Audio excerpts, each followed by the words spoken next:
Assalamualaikum warahmatullahi wabarakatuh. Insyaallah kita akan membahas 9 dosa wanita yang Allah sangat benci terhadapnya. Yang pertama adalah wanita yang banyak bicara dan membual. Hati-hati kaum wanita, karena lisannya wanita ini bisa menentukan akhiratnya. Dari Jabir bin Abdullah radhiyallahu anhu berkata Rasulullah shallallahu alaihi wasallam bahwa beliau bersabda, sesungguhnya orang yang paling aku benci dan yang paling jauh dari majelisnya dari aku pada hari kiamat nanti adalah sarsarun, orang yang banyak omong, mustashdiqun, kemudian orang yang membual dan bicara seenaknya, dan mutafahiqun. Maka para sahabat pun bertanya, ya Rasulullah sallallahu alaihi wasallam, kami telah mengetahui siapa sarsarun dan mutasyaddiqun, akan tetapi apa makna daripada mutafahiqun? Kami tidak mengetahuinya. Siapakah mereka ya Rasulullah? Kemudian Rasulullah menjawab, mereka adalah orang yang sombong atau angkuh.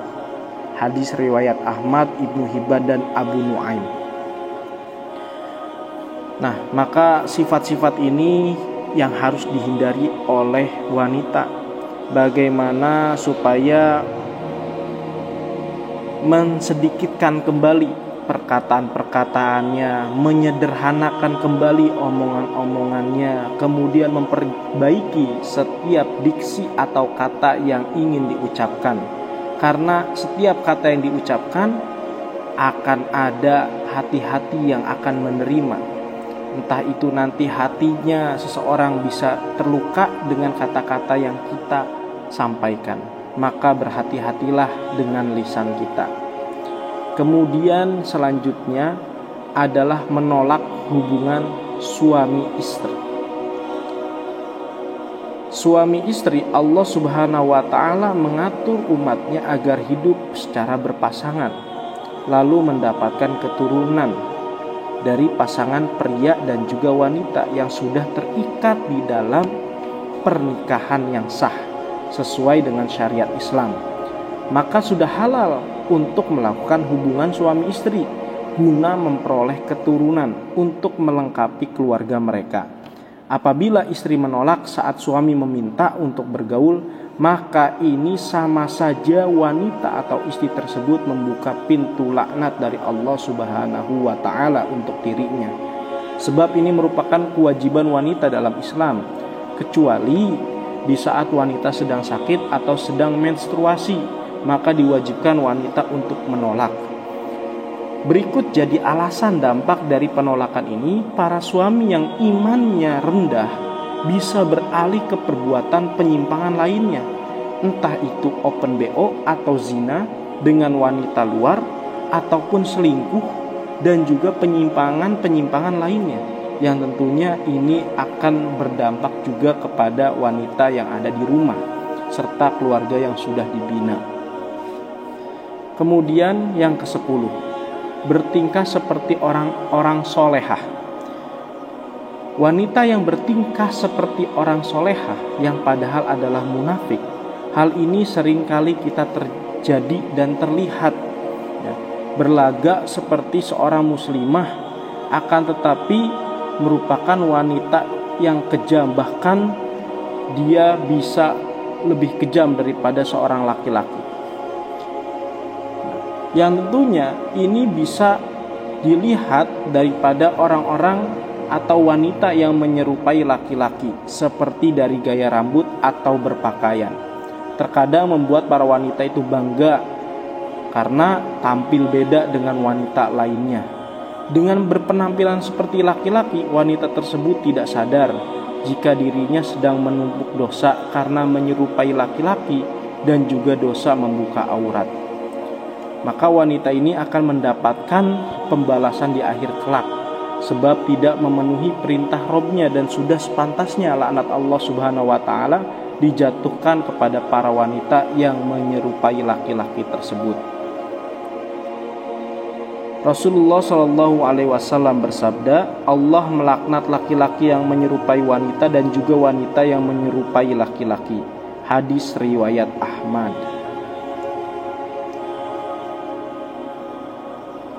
Sehingga dosa ke-10 ini adalah dosa yang tentunya banyak terjadi hari ini. Wanita yang menyerupai laki-laki. Semoga kita dihindarkan darinya. Kemudian yang selanjutnya adalah bertato atau mentato. Hal ini merupakan perbuatan yang haram karena dapat merusak tubuh sebagai pigmen warna yang ada. Kalau kita melihat bahwa warna tato tersebut bisa masuk ke dalam kulit, dan tentunya ada metode-metode yang pada akhirnya membuat kulit sangat sakit, dan ini termasuk daripada penzoliman terhadap diri sendiri. Sehingga hukum bertato dalam Islam adalah haram.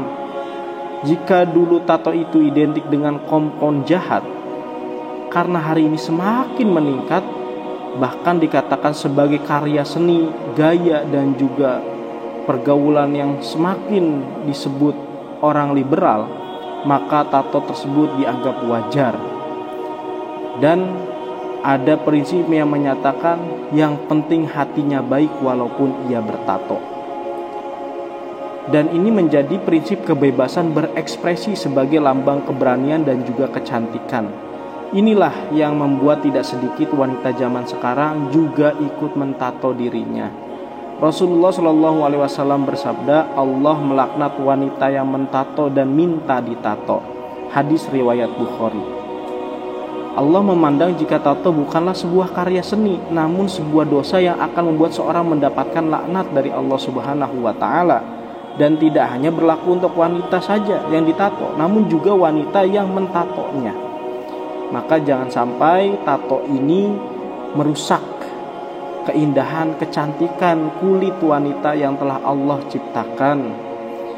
Kemudian selanjutnya adalah menghilangkan bulu wajah. Bulu pada wajah seperti alis seringkali dihilangkan. Wanita hanya untuk demi kecantikan saja dan tidak memperdulikan dosa yang akan dihadapi. Wanita rela menjalankan operasi laser dan juga sejenisnya untuk menghilangkan bulu di wajah tersebut dan memegang prinsip agar terlihat cantik sekalipun itu sakit. Kemudian selanjutnya adalah menyambung rambut. Hanya karena alasan sekali lagi untuk menambah kecantikan. Wanita sekarang ini banyak menyambung rambut mereka baik dengan rambut yang asli ataupun rambut tiruan yang serupa dengan rambut miliknya. Maka hukum menyambung rambut adalah haram, sedangkan menyambung tersebut dilakukan hanya untuk memperoleh kecantikan dan membuat wanita tidak ingin mengenakan jilbab atau menutupinya. Sehingga dengan ini ia memperlihatkan keindahan rambutnya yang tentunya akan menambah dosa semakin bertambah. Karena dosa menambah aurat atau membuka aurat adalah dosa yang sangat berat. Apalagi yang sudah ditampilkan di media sosial yang tentunya itu akan menambah dan menjadikan dosa jariah yang akan mengalir sekalipun wanita tersebut telah wafat. Selanjutnya adalah melakukan suap dan menerima suap.